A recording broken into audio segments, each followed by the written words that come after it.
நாட்காட்டியில் இந்த குளிகை என்றால் என்ன, இதனுடைய பயன் என்ன அப்படிங்கிறத தான் நம்ம இப்போ பார்க்க போகிறோம். அதாவது குளிகை என்று சொன்னால் இந்த குளிகன் அப்படின்னு சொல்லுவா. இந்த குளிகன் யார் என்று சொன்னால் சனியினுடைய குமாரனைத்தான் குளிகன் என்று குறிப்பிடுகிறார்கள். அது இந்த குளிகனை இங்கிலீஷில் எப்படி சொல்லுவான்னு பார்த்தோம்னா டைட்டன் அப்படிங்கிற ஒரு வார்த்தையில் சொல்லுவா. இந்த சனி கிரகத்தினுடைய ஒரு நேச்சுரல் சேட்டிலைட் அப்படின்னு சொல்றா. சனி கிரகத்தினுடைய இயற்கை துணைக்கோள் தான் இந்த குளிகன். அவருடைய நேரமாக இந்த நேரமானது பார்க்கப்படுகிறது. இதனை எப்படி நம்ம புரிஞ்சுக்கலாம் சொன்னோம்னா, கரெக்டாக சனிக்கிழமை அன்னைக்கு அந்த சூரிய உதயத்திலிருந்து முதல் 1.5 மணி நேரம் இந்த குளிகை நேரம் என்று நாட்காட்டியிலே கொடுத்திருப்பார்கள். நம்முடைய பஞ்சாங்கத்திலேயே அதை கொடுத்திருப்பார். கரெக்டாக சனிக்கிழமை எடுத்து பாருங்க, காலையில் 6-7:30 குளிகை அப்படின்னு சொல்லி கொடுத்திருப்பார். அதாவது இது 6 மணிக்கு சூரிய உதயமாக இருந்தால் காலையில் 6 மணிலிருந்து 7:30 மணி வரைக்கும் குளிகைன்னு அர்த்தம்.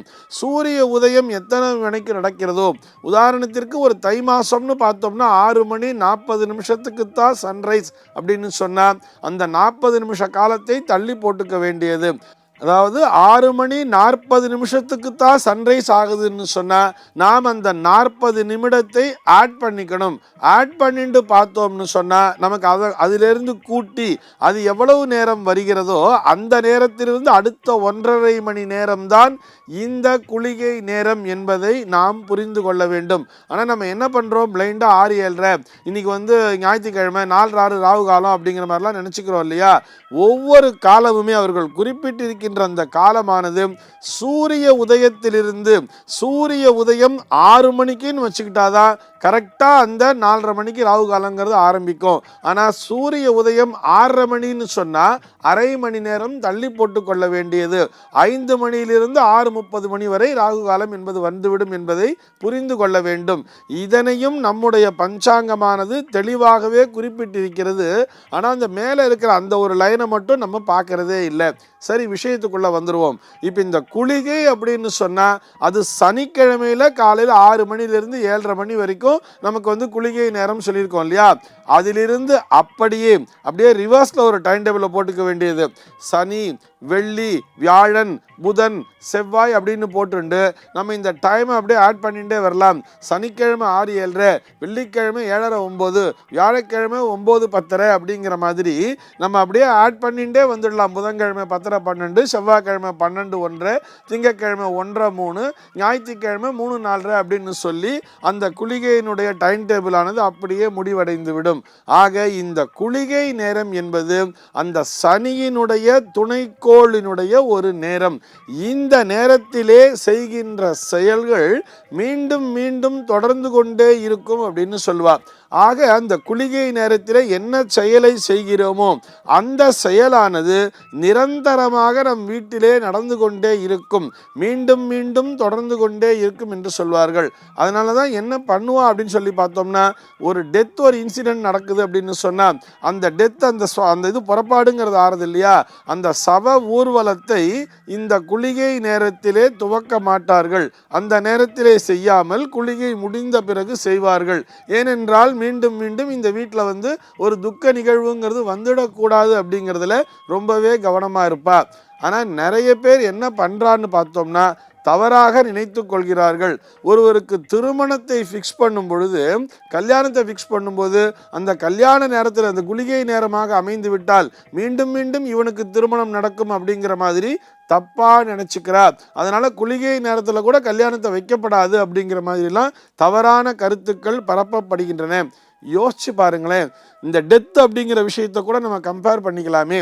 அதாவது ஒரு வீட்டில் ஒரு இறப்பு அப்படிங்கிறது நடந்துட்டா மீண்டும் மீண்டும் அந்த வீட்டிலே இறப்பு என்பது நடக்கக்கூடாது என்பதற்காக குளிகை நேரத்திலே நீங்கள் செய்யாதீர்கள் சொல்லி வச்சா, அதே நேரத்திலே ஒரு கல்யாணம் என்கின்ற மங்களகரமான விஷயம் நடைபெறும் பொழுது மீண்டும் மீண்டும் அதே மனிதனுக்கு திருமணம் நடக்கும் என்று நினைக்க கூடாது அல்லவா. ஒருத்தர் இறந்து போயிட்டான்னு சொன்னா மீண்டும் மீண்டும் அவனேவா செத்து போறா, வேறு ஒரு இறப்பு அப்படிங்கிறது அந்த வீட்டில் நடந்துடக்கூடாதுன்னு அர்த்தம்.